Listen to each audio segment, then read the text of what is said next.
I sent out a reminder about 5 minutes early, and usually I send it right at 8 o'clock. So people may continue to jump on, but at the same time, as you guys know, I'm recording, so I will send this out probably in the morning with the presentation that we'll go over tonight and other bits and pieces of information to the growing email list, which is now over 400 ladies. So I'm pretty excited about that. But so, as you guys know, I am Beth McLaughlin McDonald. I think I've had the pleasure of speaking with everybody here. I am a real estate investor, consultant, connector. What does all that mean? So, basically, it just means that I was a private money lender and was in a deal with someone who didn't value me as a partner or as someone they felt like they deserved, to spend customer service time with me, basically, to build a relationship. And what I was looking for as a lender was to find someone who not only needed my money, but wanted to use that money over and over and over again. And all I asked for was that relationship up front. So when that wasn't happening, I started reaching out to borrowers, started reaching out to other lenders, and just kind of asking, like, what's missing from this, opportunity to rinse and repeat, but that nobody's doing. So what was missing was some systems, communication, and some other pieces that just seemed to me were the simplest things to bring to the table. So I have 35 years of corporate America, operations, workflows, just simplifying basic everyday operations and opportunities.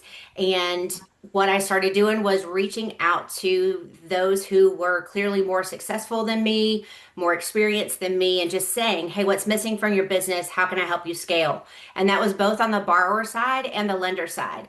And I kind of fell into this role of connector before I even realized there was an actual title of connector in real estate. So I've been consulting since about 2011 as well, anywhere from marketing and different opportunities with growing social media and different things. So it just made sense to not only be a connector but also be a consultant because I want to be a part of the entire process from beginning to end, from acquisition to exit, from underwriting to paying all the PMLs back. And that's my goal. And that's my promise to the lenders I bring the deals to who decide to move forward with the borrowers is that I'm in the deal with you until you get paid back. So I'm not going anywhere.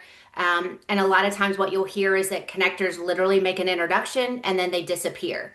And that doesn't do anybody any good when we're trying to create these communities of women supporting women, whether it's the borrower who's trying to scale or it's the lender who's trying to scale.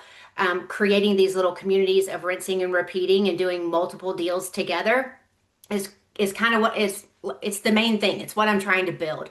And it's been incredibly successful and incredibly rewarding for the past year to be in this position. In 2025, we funded almost $8.5 million worth of deals. That's $8.5 million from women who have self-directed IRAs, who have inheritance accounts, who have high yield checking, savings accounts. They have money sitting that's not growing at the rate that we're able to do in real estate investing. That also means that there are women who are borrowers who are scaling and bringing on more and more opportunities with properties and then either flipping them or holding them to continue to build their legacy because they have children, they have grandchildren, and they want to see this pay itself over and over and over again for their family. So 2026 has started off really well. I'm excited to introduce our borrower tonight. As you guys know, if you're familiar with this structure, if I am working with a borrower, they've been fully vetted and they are the only one who's going to present a deal on a Monday night. So I hold these calls every 2 weeks, and you'll never see two borrowers talking about their deals, no matter how different the deals are. I just don't want it to ever be a situation where it's like, pitting people against each other because we're all here, to kind of grow together and create relationships, whether it makes sense or not to partner on a particular deal. There will be others. So without further ado, I want to welcome Rhonda. Rhonda and I have been working together for just over a year. Crazy story. Rhonda and I were supposed to have a phone call in August of 2024. Is that right? September. September 27th. September of 2024. And I don't want to steal Rhonda's story, but I'm going to tell a little bit of it. Rhonda, born, raised in Florida and left the hurricanes to go to the Boone, North Carolina area. And wouldn't you know, she moved there early September. And we all know 3 weeks later was when Hurricane Helene came through that area. So we were supposed to have a call on the Friday when Hurricane Helene came through. And she was frantic trying to get messages to me to let me know she couldn't show up for our call. And I'm like, honestly, we can hold off at least a week or two. She also couldn't track down her son. So there were a lot of things going on, but we were fortunate enough to connect. I guess it was probably just several weeks later. And we have continued to evolve our relationship and how we work together and getting more and more streamlined, getting more and more processes in place. So I'm excited for her to talk about an opportunity that we have grown into with the project that she's going to share. So, Rhonda, I will let me go ahead and pin you so you are front and center. If you want to go ahead and do kind of an introduction, obviously, how you ended up here with your real estate background, and then we'll kind of go from there. So like I said in the beginning, I ended up here because I didn't want to do tenants and toilets anymore, even short-term rentals. I've done everything in real estate you could imagine. I have a 40-year real estate career and I'm only 55. So that means I did go to work at Coldwell Banker at 15 years old as a after school OJT job. And that's what I've done. But I was in sales and flipping for 35 to 37 years. And I wanted to retire from sales, which I did first. And then I wanted to retire from flipping. And so I just was like, I don't want to do tenants and toilets. I love Boone. We moved up to Boone as Beth said, the week, like our first official week in the area ended in the Friday of the hurricane. And that was mine and Beth's very first call was at 9 o'clock that morning, and I had nothing. I had no cell phone, no internet, no electric, nothing. So I was like, I couldn't get a hold of her. And then she's like, it's okay. So I loved the Boone area. And when I decided to retire from sales and flipping, I said, I'm ready to move to my second home, which was in Boone. And once I got there, I just was like, okay, this was in 2022. So I was like, what do I really want to do? Now I can never retire because I love real estate and I love, just going and being and doing. So I was like, I can't retire. So I started researching what the need was for the area because I've flipped, I've done short-term rentals, I've done everything. And I wanted something that, like I said, was a need. I didn't want to be, and then, there's so many short-term rentals, there's so many this. I didn't want to be just another one. So I dug really deep into research. And the fact is, Boone is one of the best areas for tourism in the Southeast, but they have no updated RV parks. All of them are antiquated. All of them are from the 70s or the 80s. And I mean 70s or 80s, not 90s. Okay. So like they're all antiquated. There's still a lot of mom and pop stuff out there, which I love that kind of stuff. But let's face it, there's a need for both, right? So I decided to dig into research it and really like try to figure out what the need was and where and all that. And then I knew I wanted RV parks. So 100% knew that.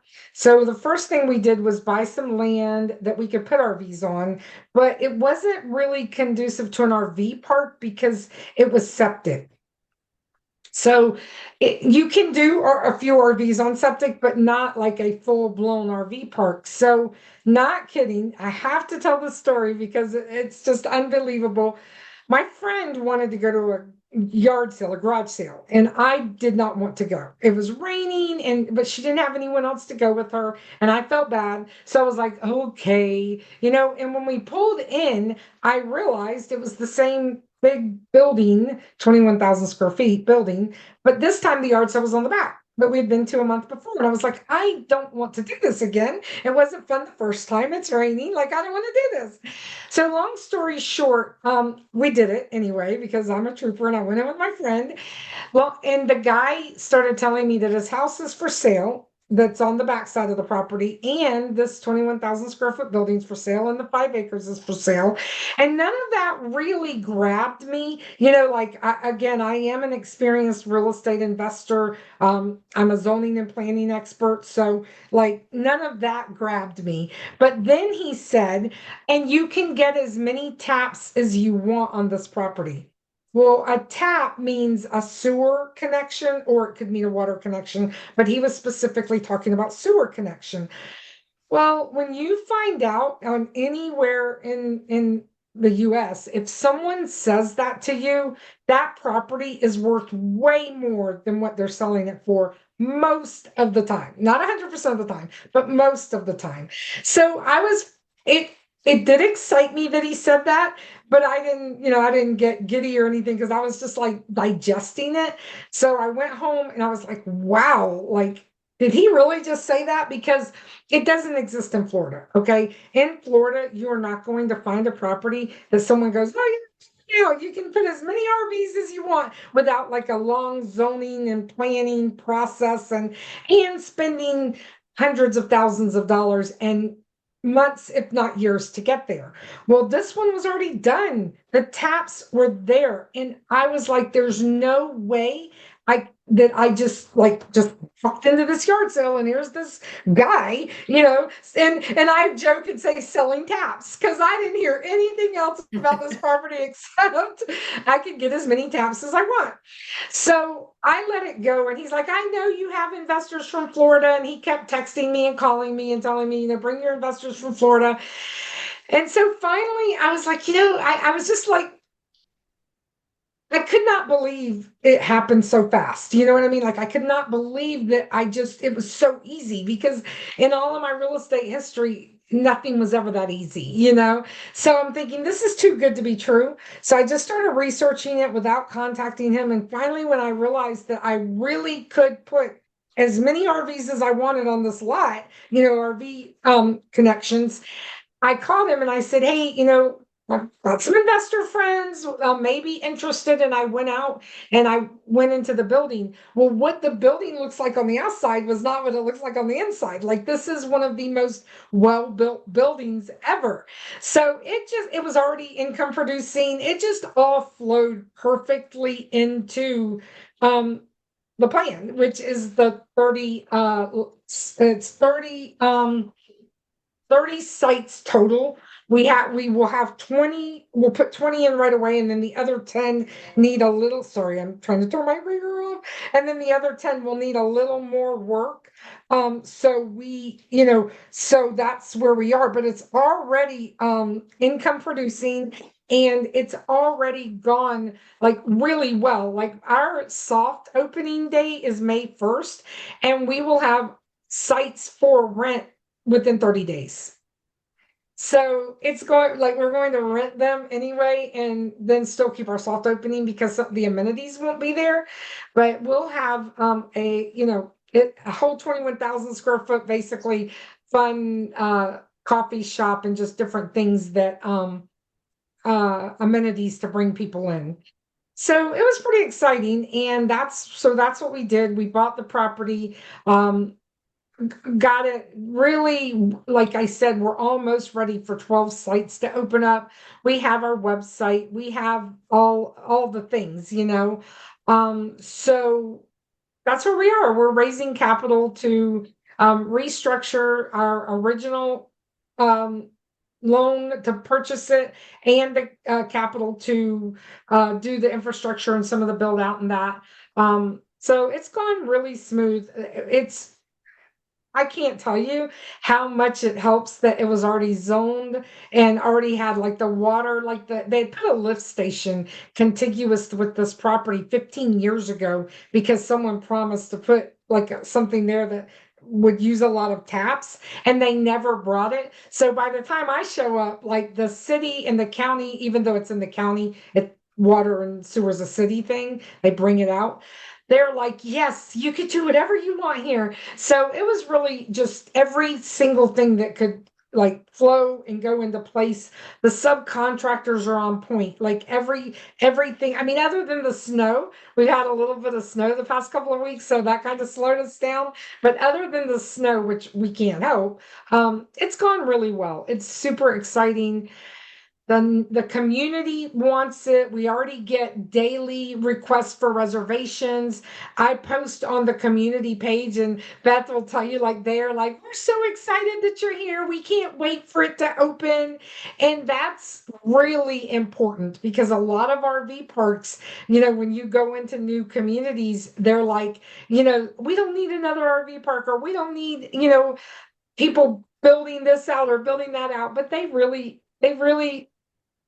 welcome us with open arms. And so I'm really excited about it. It's a very high tourist area. Um, I do my pitch deck on 50% occupancy, and every time I run it through any of my programs, chat GPT, like real estate programs, it's like your occupancy should be 65% near Boone, and I just still do 50%. And I can't tell you how many times I have to change it back to 50% because all the programs want to change it to 65% because that's the minimum for the area. But I did it on a 50% and the numbers. So when you see the numbers, you're going to be like, they're too good to be true, but they really are true. And it's all because we found a property that we didn't have to put the money into zoning, planning, um, getting water approval and septic approval. And let me just say this, I think it's important to know why we got that deal is because the owner had 3 strokes and his wife was over it, ready to move near their children. And so this was not a distressed property, it was a distressed owner. And a lot of people don't realize that there's a difference in that. You know what I mean? Like you can find really good deals, as good of deals on a distressed owner as you can on a distressed property. And that's what we have as a distressed owner. So it all just worked out really well. And then the end result, our goal is to a regional bank refinance it once it's built out. And I met with him again on Thursday, and I'm like, okay, this is where we are on our timeline. This is what we're doing. Like, or we're still good. And he said, yes, you are still good. Like, I feel confident that once it's built out, this regional bank is not going to make us wait for it to be profitable or anything like that. We just have to get everything built out and be opened and have income coming in. So I think it's going to continue to go really smooth, and we're just super excited about it. So Very there cool. we Well, you are. just covered so much. So I have the deck open I and I didn't even can think about that.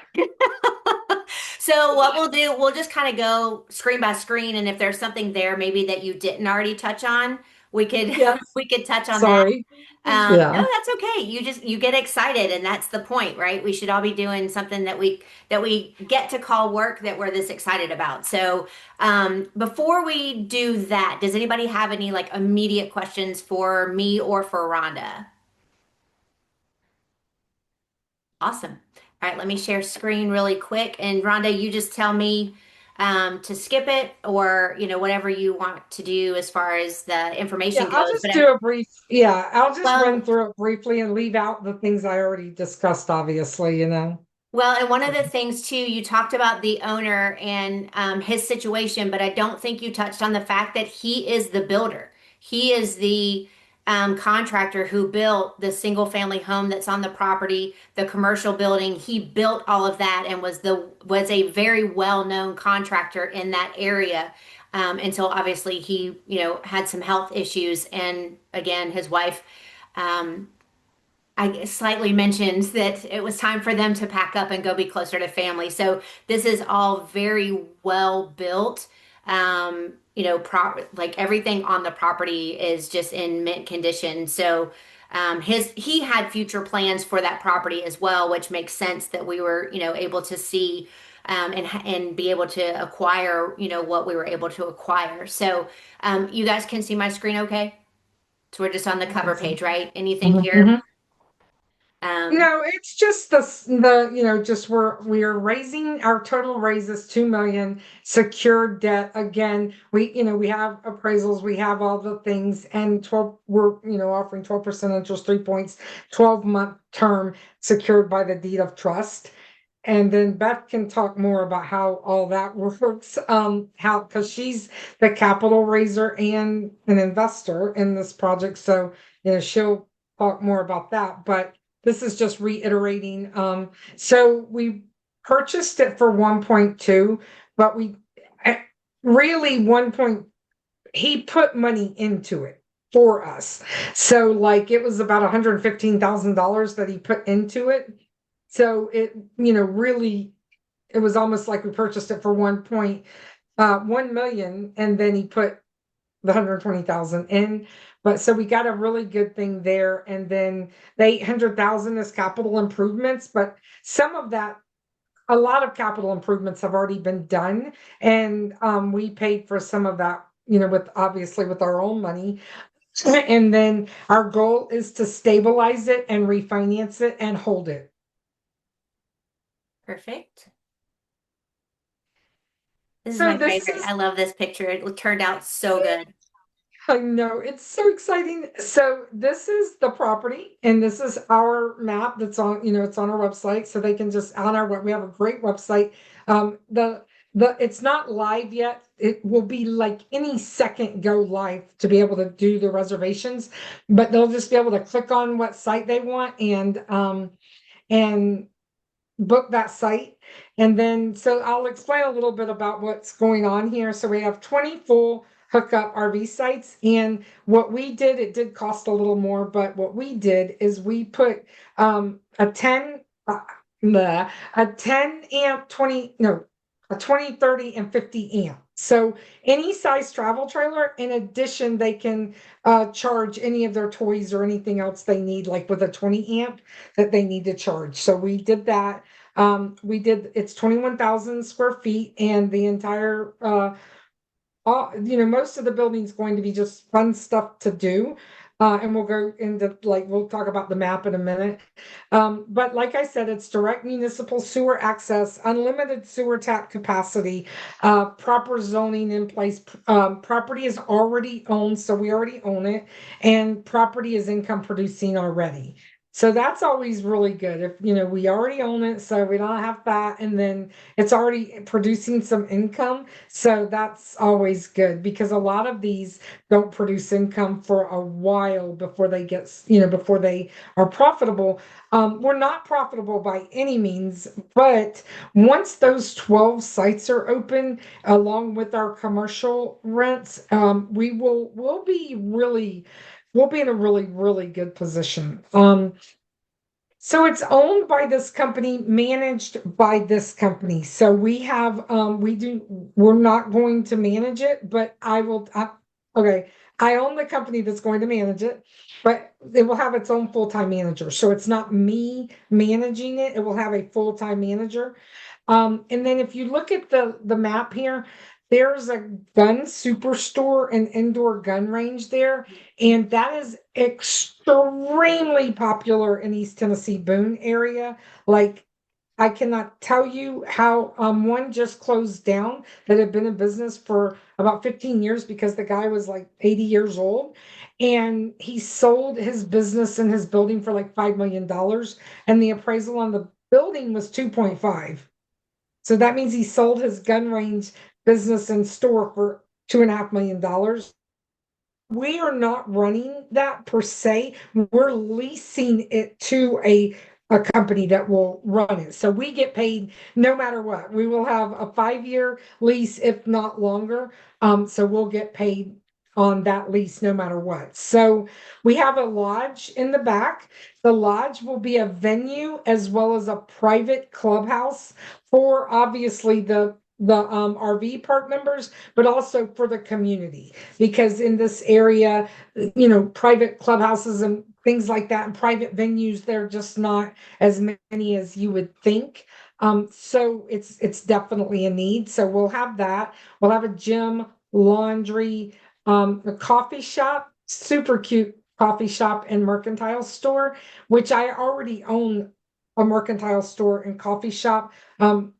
Closer to Boone. This is 30 minutes from Boone. I own one about 15 minutes from Boone, and it'll just be like a second location for that, which is going really well.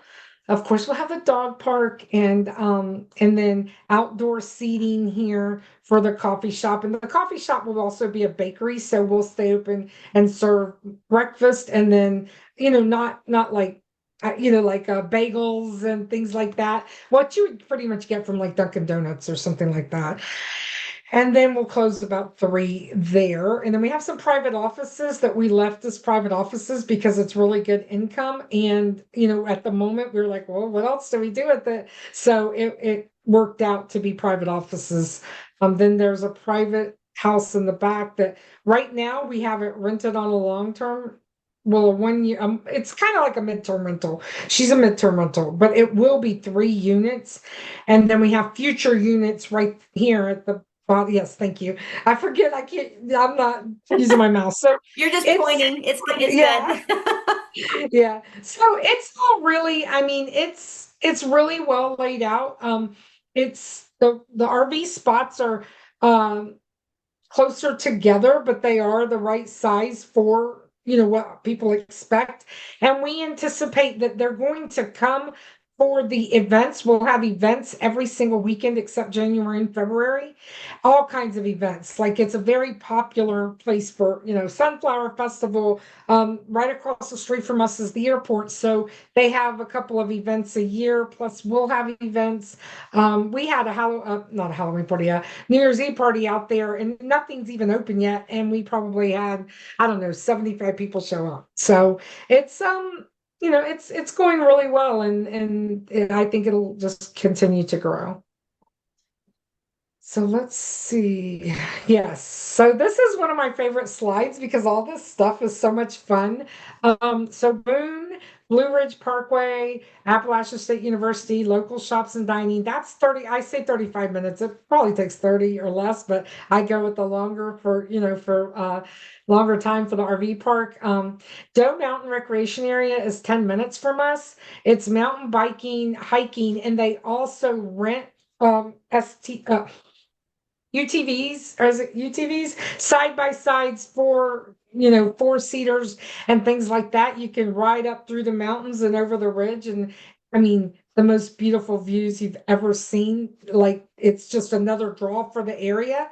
And people don't, they don't have it. We're right there. So they'll definitely book with us. Watauga Lake is one of the cleanest lakes in the United States. If you look up Watauga Lake, and it's also one of the largest, I cannot articulate how beautiful it is. Later, if you join and follow us on our Facebook page, if you go back a couple weeks, you'll see a video of it. It is unbelievably gorgeous, and it's 20 minutes from us. The Appalachian Trail, which um, it it is it looks like it's spelled wrong, but I don't know. I'll have to check that later. It's driving me crazy now. But It does anyway, look a little odd. yeah, it does. I think it may be the font, but I need to check that. So the Appalachian Trail runs from Georgia all the way up to the Northeast, like, Maryland, Maine, all the way up there.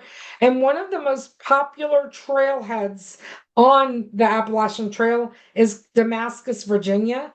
and that's where Trail Town that's the nickname for that town is Trail Town, USA, and it's one of the main Appalachian trailheads.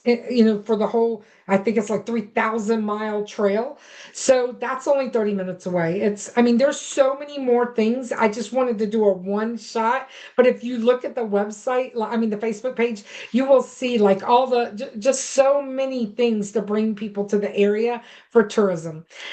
But Roan Mountain State Park, that's a really great area for hiking, and their gardens are absolutely gorgeous. I mean, hundreds of acres of gorgeous flowers that it's truly unbelievable.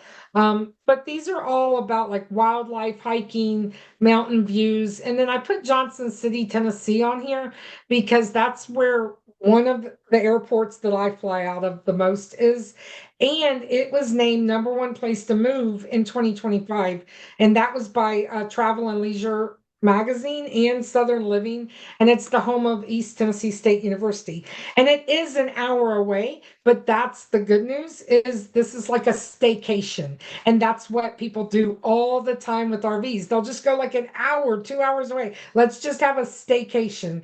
And that's what they do. But like I said, there's so many more things. I mean, we haven't even touched on all the snow, the ski mountains and all that. I mean, everything's within an hour. Like anything you could think of fun to do with tourism and just a great vacation, it's within an hour of our location. So, I love it.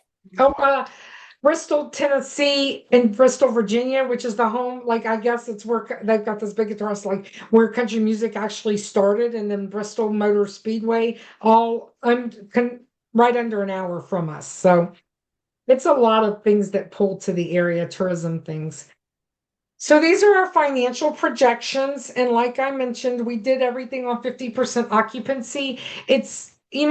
I always, in every single real estate endeavor, I want to look at the worst case. I don't care whether I'm flipping. I don't care whether I'm renting short term, long term. I literally want to look at the worst case. I do not want to look at the best case because you have to be prepared for things to go wrong.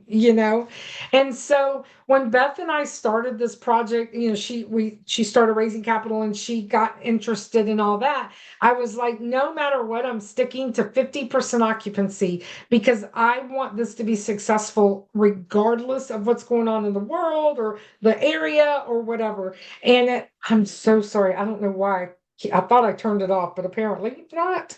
My ringer is always off too, so I don't know why it's not tonight, but so I told her, I said, I'm just keeping it at 50% occupancy. So these numbers are super solid for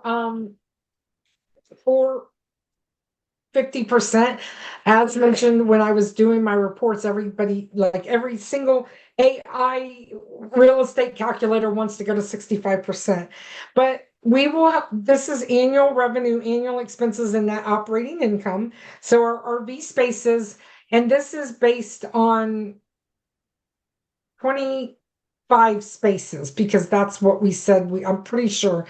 I can't believe I changed this, but it's based on 25 spaces, not even the full 30. But at 50%, if only 50% of the nights are booked, it would be 297 minus 103. And 103, this is the thing. A lot of people are like, that's a big number, right? But remember, I'm not managing this. There will be a full-time park manager that's what they do is they manage this. So that includes their salary as well as whatever else. I mean, this park won't have a lot of overhead. It'll actually be very reasonable overhead because we're making so much money from the 21,000 square feet, and that's what's pulling people. So we're not even going to have to spend as much on marketing as other parks will or would because the businesses are pulling the people in, so that's great. But that's a net 193 on that. And then ancillary income, I was so incredibly conservative on this, again, based on if only 50% of the year is there's people there. These numbers from laundry, resort fees, pet fees, propane, and firewood. And yes, we will charge a resort fee because that will give them access to the clubhouse, access to the gym, access to, the fire pits and all that. And that's what, people expect to pay that for the access to the clubhouse, and things like that. So we will charge a resort fee, and that will bring us in right about 100,000 a year. The retail, commercial, industrial space, like I said, this isn't. I mean, we're not running these businesses. The company that owns this is not running the businesses. This is just for rental of that space. And that is extremely conservative. Like I help other people with their assets, and I just helped a guy that bought a building similar to this, and he's going to rent his for double what I am renting mine for.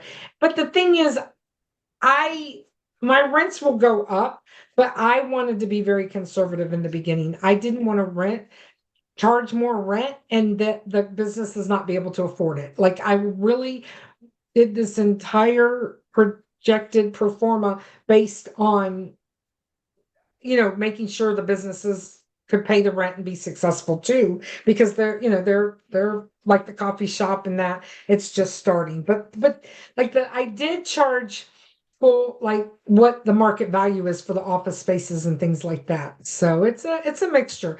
It's just a very conservative pro forma. So So then over on the left is all of those, like the cumulative for everything that you just went through, the total yeah, annual revenue, expenses, and then the net operating. right. And that's a really good net operating income when you're going to have a manager and things like that. Like and you'll see on the next slide of the reason this property is going to be worth so much money is because of that. When we get there, you'll see how that works. So I don't get a DSCR loan. When I'm building something out, I don't it it's harder to get the DSCR loan for an RV park or whatever. So I go with private money always. I started raising private capital at 19 years old. I use private money to build things out, then refinance. And so even with private money and the interest at 12%, which would never be the interest, with DSCR or the regional bank, it's still a great, 1.53 is a great number for a DSCR loan. And that's even with the conservative underwriting, like that's a one. They want a 1 to a 1.3 and 1.5, and 1.53 is just a really high, especially strong coverage at 50% occupancy. And that's what I want. I want everyone to be successful. I want the project to be successful. And pay attention to this picture, because I took that picture the day they brought the equipment and parked it there. And then within a couple of days, you'll see the next picture that happened. So, but that's the views from the RV park. And then there's the spots, some of the spots. So the sites, I keep calling them spots. I'm supposed to call them sites. So the RV sites. So yeah, so I took this picture probably 6 to 8 weeks ago. I was going to say it's been about at least a month, if not a little bit longer. Yeah. So the acquisition payoff again is 1.2. That's the balance of the loan for paying it off. Then this is where the money capital deployment would go. The build to suit would be building out the inside and just making sure I like everything prim and proper and very, very, very well maintained. So it has to be like really nice. 180,000 for the RV sites. And again, you can see some of this is done. So we are not slowing down while raising money. So the utility tie-ins are, 120, site work 100, and that site work means we're having a one-way road, like they come in a gate and then it's one circle around, like they have to go one circle, gates put up, all the things that you need to have a successful RV park. We don't want it open because it's small and there'll be a gun range, and we don't want people and a coffee shop. We don't want parking back where the RVs are. So there'll be two private gates there. Marketing, that's go ahead. I was going to say, so what the picture that we're looking at is they've already come in on the other side of the building. They're Yes. following the one-way road around the back of the building, and now they'll back into these spaces so that when they go to leave, like we're literally looking at the exit right there. They'll just pull right out and go straight out and hit that main road, which we haven't talked about that. Like this road is a very well maintained, heavy travel road that can handle the weight and the consistency of the RVs coming and going and all of that, which is again like adding to the value, adding to the opportunity as well. Yes. One of the biggest things next to taps is the road. We found so many great properties, but the road, even if it had the sewer, the road would not accommodate the kind of traffic that it needs to accommodate. Like it looks, even right here, like you can't really see it, but it's a very well traveled, really nice county road through there. And yeah, they'll pull out there and then back in and then pull out. And then there'll be a gate that they have to get through to leave and that. So that's where that goes. And then marketing at $25,000, that's very low marketing budget. But again, we already have our emails blowing up with people wanting reservations. So I just like that's mainly to build like the website, it was to build out the reservation system. Like it wasn't even really, I wouldn't say all marketing because we're already there. So I don't think we're gonna have to spend the money that other parks would spend to get the people there because we've been promoting this and the locals love it and they're inviting their people around and just the businesses that are there are already excited about it. So it's we even have people right now. I have two people. We don't want to be a monthly rental spot, but I have two people that want to pay what like they're begging me for monthly rates. They don't want to live there.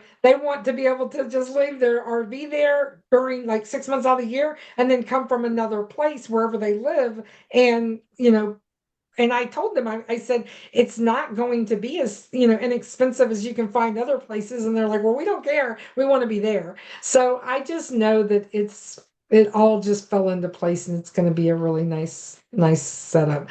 And then operations capital, all the systems have, set up the office and everything's going to be done. And this is all inclusive. Like I said, we've already done some of this and spent money on it and our own money as well as had capital and so, but this was the total budget.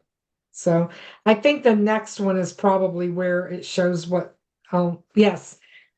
So our exit strategy, and I just put this here to see, the soft opening is May 1st. Again, we will start renting units like any day now for March, mid-March. Okay, so our website's about to go live.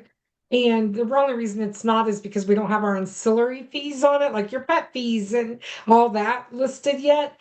And so that will go live any day and then we'll be renting for mid-March. So we're way ahead of the curve and that will bring in more income. We already have income, bring in more income. So it's a really solid project. So our goal is to complete the improvements, stabilize the operations, and refinance with long-term financing. Um, when I want to do a project, I start with my long-term financing, even though I know for a fact I'm using private capital to build it out. I go to the bank up front and I say, what do I have to do to get the loan for this in the end? And it's always, regardless of where I was, Florida or Tennessee or North Carolina, it's always worked for me. And then I go back every couple months during the project to make sure the terms haven't changed, the underwriting hasn't changed. I've literally gone in the middle. I know I always tell the bad with the good, but I've gone in the middle of a project before and they're like, we don't even underwrite that anymore. And we're not going to this year. And I'm not kidding. But if I hadn't gone back, I would have waited to the end to find that out and not had a backup plan.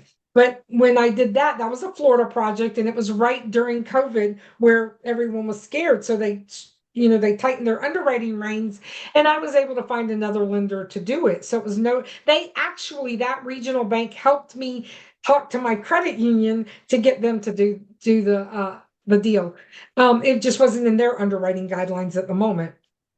But that's why I keep going back to the bank and making sure. Okay. But I don't see this is different. Like it's pretty solid deal because so what we do have appraisals like property appraisals, land appraisals, building appraisals, all of that. But really, when you go like money in that, it's the way you sell these projects is what the cap rate is. So these are two of the cap rates normally wanted for RV parks. I mean, they're really good cap rates, okay? But and so if you wanted an 8% cap rate on this park, it would be worth 4.6 million. If you want a 9% cap rate, it's worth 4.1 million. And we're only putting 2 million in this property.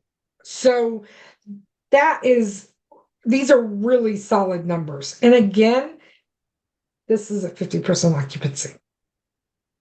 It's just it's unbelievable, but it's the area, the location, and because the area 30 minutes from Boone, the location, great road, great mountain views, the whole 9 yards. The reason we were able to do it is because we didn't have to pay all the money to get the taps approved or to get zoning approved or to get any of that approved. And we're dealing with a guy that his wife said, I don't care what we have to sell it for. You've had 3 strokes. If you have a fourth one, it won't be here. And so he really wanted to sell it to us, people that were excited about it, like he was, and all that. So it all just flowed perfectly. And I don't, I, it could still have happened even if it didn't flow perfectly, but when it flows perfectly, you're really happy about that. So I like things flowing perfectly, but it doesn't always go perfect. I mean, not that I don't think we've had really any surprises out here, and I don't anticipate we will because the builder was like really a great builder, and we assessed before and had him do some repairs that we don't want to deal with, and that wasn't in our plan. So I want to explain that I am a primary in the deal, which means on the ownership records. I also own Premier Retreats, which is basically a hospitality company that we manage short-term rentals, RV sites, different things. I do own the company, but I will not be the manager of this park. It will have its own manager. And I am the operator in that I own Premier Asset Management Services, which we manage assets for people that, want to get to this level and people that don't know how to get repairs done, get sites built, get all this stuff done. We help with that. So the reason I'm kind of involved in every aspect is because, like I mentioned, I think I may have mentioned that before we started officially, but I've been in real estate since I was 15 years old. I went to work for Coldwell Banker in Tampa, Florida, and I'm 55. And I've done nothing but real estate my entire life. So that's how I got to here. I have also been a full-time real estate development, zoning, planning expert, and I've also flipped a lot of houses. So, but and this is 35 years in hospitality construction because I don't count from when I was 15. So I flipped my first house like when I was 19, 20. So I just go from there. But really, I did go to work for Carl Baker at 15 years old as a file clerk. We have a very, very established operational team. Our team has built, I mean, we've built houses, we've flipped houses, we've converted back in 2005. We did some condo conversions. Like, there's really nothing. I've developed $100 million subdivision, not a lot I haven't done. Commercial property management, infrastructure and utilities. This is what we do for others, So, proven execution capacity. We've done these. And it's my job to stabilize it and make sure that the construction happens. So you have the owner, that's the owner does, that's what they do, they own it. Then you have the Premier Retreats. Their job is to manage um, the operating part as far as getting systems, the manager, the property manager, things like that. And then my job is stabilization and performance. That's to make sure that all things run correctly with construction, whatever problems we come up with. And like I said, this property is literally the easiest one I've ever done because I'm used to working in Florida, and the last one I did was in North Carolina. And they are the most over-regulated states ever. Like those two states, good luck. Just good luck. So even with me, I know everyone in my zoning and planning department, and it's still like write another check and get through some more red tape, you know. But when I came here, these guys at the water department, they call me and ask me if I need more flags out for taps. And the thing is, the taps aren't that expensive either. Like in Florida, I'd have to beg to get the taps and pay a pretty price, and then just to get approval, and then pay a lot for each tap. But it's just really a great spot, 30 minutes from Boone, North Carolina, that I lucked out, and it was already set up, and the county's really easy to deal with, and everything just flows really well. So that's, I think that's the last slide, right? It That's is. it. It is. Okay. Before I So close out this slide, does anybody have questions about anything that we showed you that I need to go back and look at one of the slides? Any questions about the plans, the map, the numbers, any of that that I can go back to while I've still got it open? Good. You it's did a good, lot. It's Rhonda. a lot to digest, but I love it. So it's, Well, and it'll get the deck will be shared in the email follow up as well, so people can really like narrow down and look at the map and all of that kind of stuff. So, and before I forget, I'm gonna drop in the chat my PML partnership form. So if you haven't filled out the PML partnership form, what that is private money lenders who are looking to be a lender on a project. It's just basically my way of meeting you, finding out how to follow up with you, and how we can communicate. So I'm going to drop that in the link. And then there's also a link to um, another Private Money Monday that I did several months ago with a gentleman by the name of Lucas. He owns the company called Grow It, which does funding and syndications basically. So that slide or that YouTube video will be in the link as well. It's called Syndication Simplified, and he basically just discusses their role in funding deals. And then I'll go back to that in a second and why that matters here. And then the last thing, the last link is the Mountain View RV Resort Facebook page that Rhonda referenced multiple times. I highly recommend, whether this is a deal for you, a project for you that you want to be a part of, just follow the page. She posts a lot of fun stuff. And it's just neat to, like she said, to look at the community engagement and just watch people talk about, like, I'm sharing this with so and so, or I'm going to go put this on this page over here. And, when are you guys going to be opened and all of that. So there's just a lot of excitement around it, and she shares a lot of it. And it's just fun to kind of see the comments going there. I was going to drop in Creek View or your shop. And I oh, just farmhouse shops. Farmhouse, thank you. I just completely Yes. my mind went blank Yes. there for a second. Let me grab that link as well. So, the shop that she mentioned is called Farmhouse Shops. Let me grab that.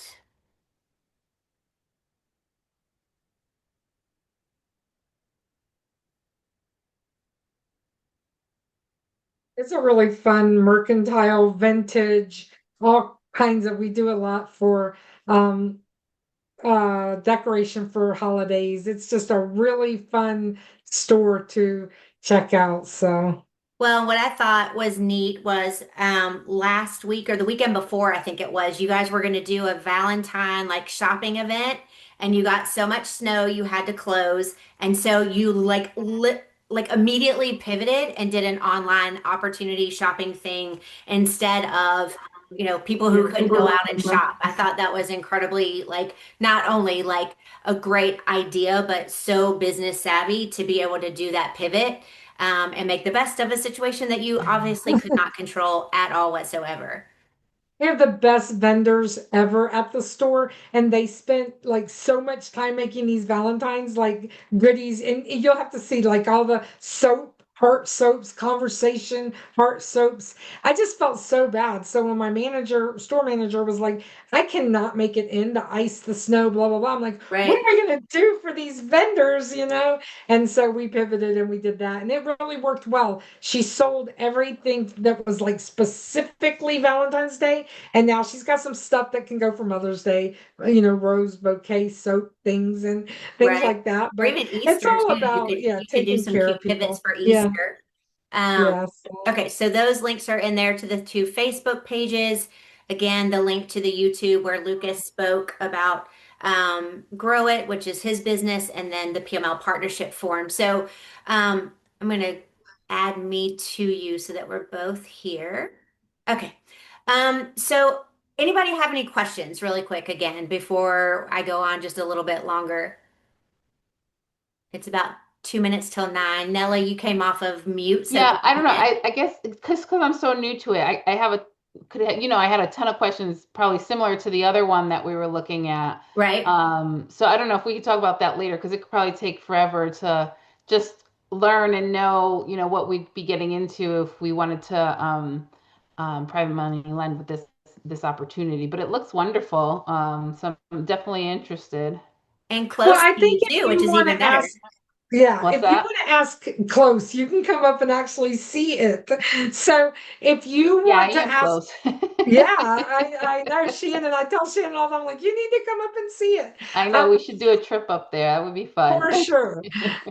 If you want to ask project related questions about, like the project or whatever, then I would say ask those now. I mean, I will definitely Yeah. get on a call like Shannon and I and Beth have been on many Zooms, so I Okay. will definitely do that. But if they're project related, but then as far as like the process and like you said, what you're getting Okay. into and what you're committing to and Yeah. all that, that Beth has, she can help with that in the video.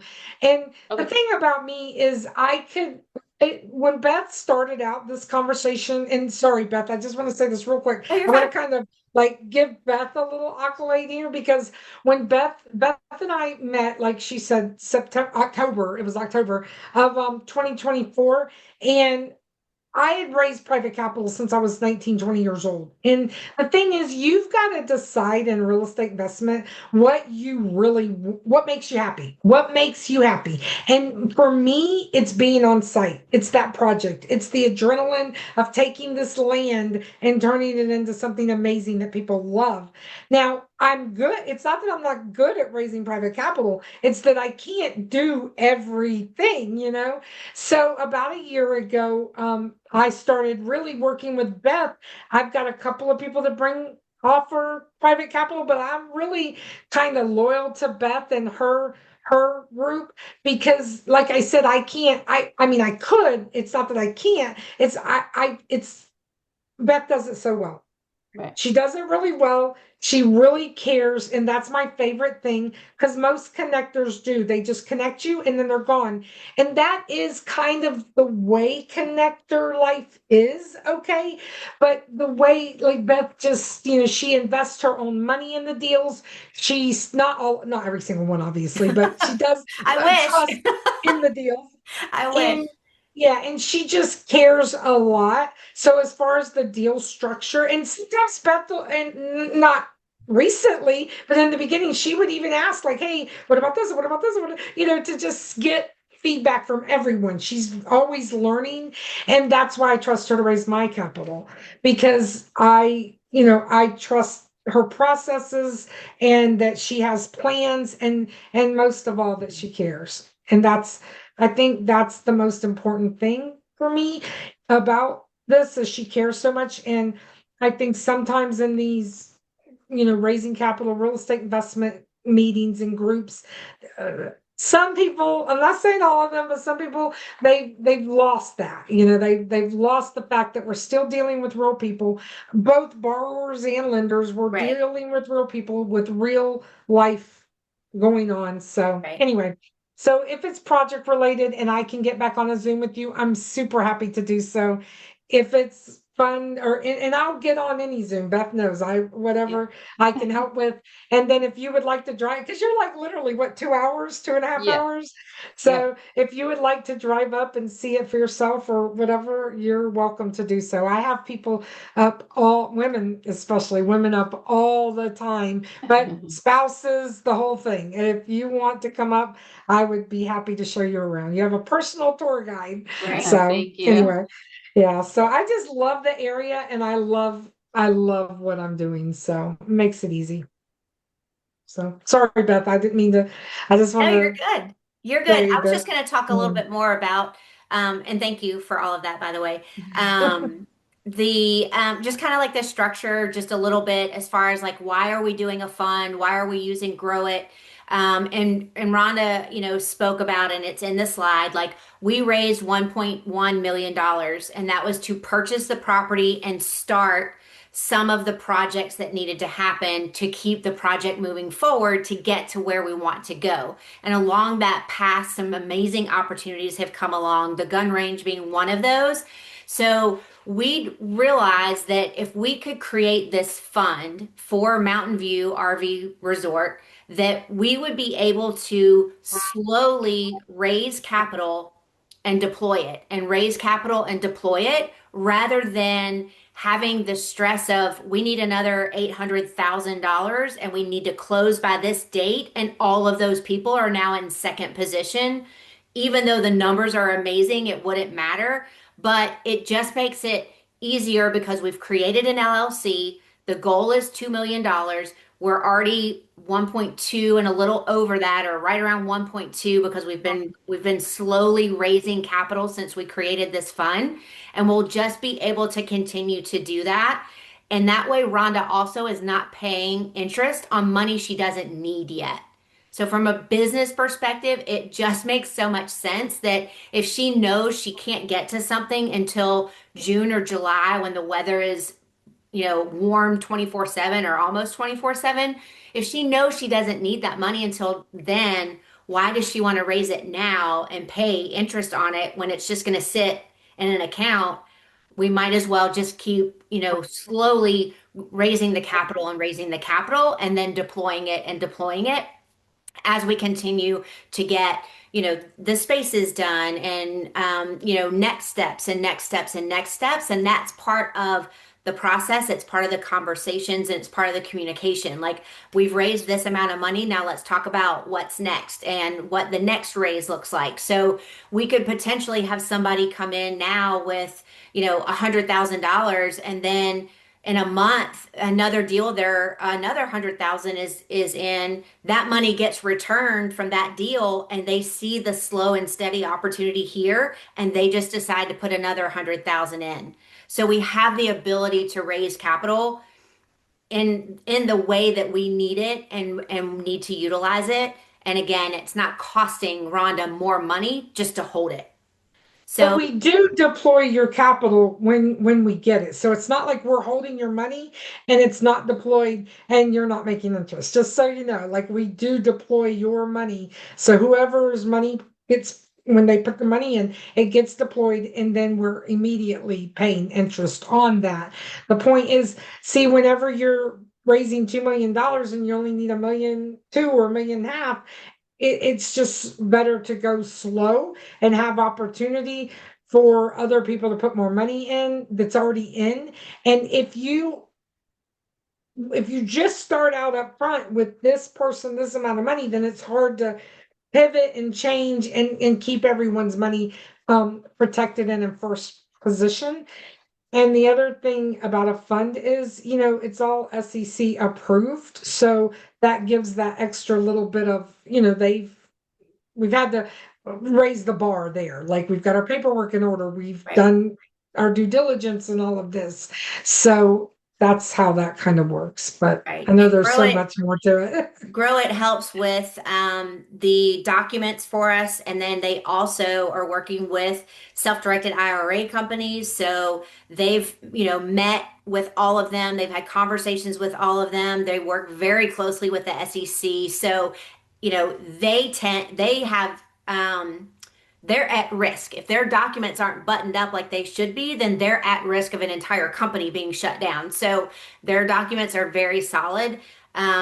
We just started working with them in the last few months, and I feel like this is such a huge step in the next direction. It's going to be an amazing opportunity for a lot of people trying to raise capital at this level. And the opportunity for people that only have 50 to 100,000 to To be get in on lenders. 12%, and the points on the back end and all that, that they wouldn't have that opportunity because most real estate investors need more than 50,000, Right. and so what was happening is a lot of times we were putting people with 50 to 100,000 in second position, and that, not that that doesn't work. I get a lot of my investors, that's what they do. But if you can be in that first position with that fund, then your funds are better protected than being in second position. So that's kind of why we went to this structure. And I'm so incredibly thankful that Beth introduced me to Lucas and got all of this set up and did all of this, because it's a higher level. It really is a better process, better level. I mean, you can log in and see everything, the documents and the money and how, everything. Like, it's just such a high level process. And that's how I like things. I like everything high level. So when she met Lucas, I was like, yes, like this is perfect. So Definitely. And it allows us to do the stages like we talked about at one point, but it's not so much like we're in phase one, we're in phase two, we're in phase three. Now it's just a continuous flow, and it just makes so much more sense. yes, because the face thing was driving us insane. So this is much better. Agreed. All right. Does anybody have any other questions? We have a quiet crowd tonight. I know it's a small group. It was a Mhm. holiday, I think, for a lot of people, so they might be winding down from the nice long weekend. But I'll get the video edited because I kind of clean up the very beginning and make sure we have a clean start at the beginning, and then I'll get it sent out again with the slide deck that we reviewed, and I'll drop the other links in as well. But if you guys, hopefully you guys saw all the other links that I already put up, and you've already started following Mountain View and the farmhouse shops on Facebook. So again, that's a great resource just to kind of see like what Rhonda's up to, what's going on in that area. So with Yeah, that, anything else you want that to add, store. Look Rhonda? up that store because it's awesome. It's a really good place. So Love it. Anything else at all, ladies? Otherwise, we'll let everybody enjoy the rest of their evening. thank you. I appreciate your time. Thank you. Thanks, Rhonda. Bye. Bye. Thank you. Thank you. Thank you, Thanks, ladies. Valerie. Thank you. Bye. Bye.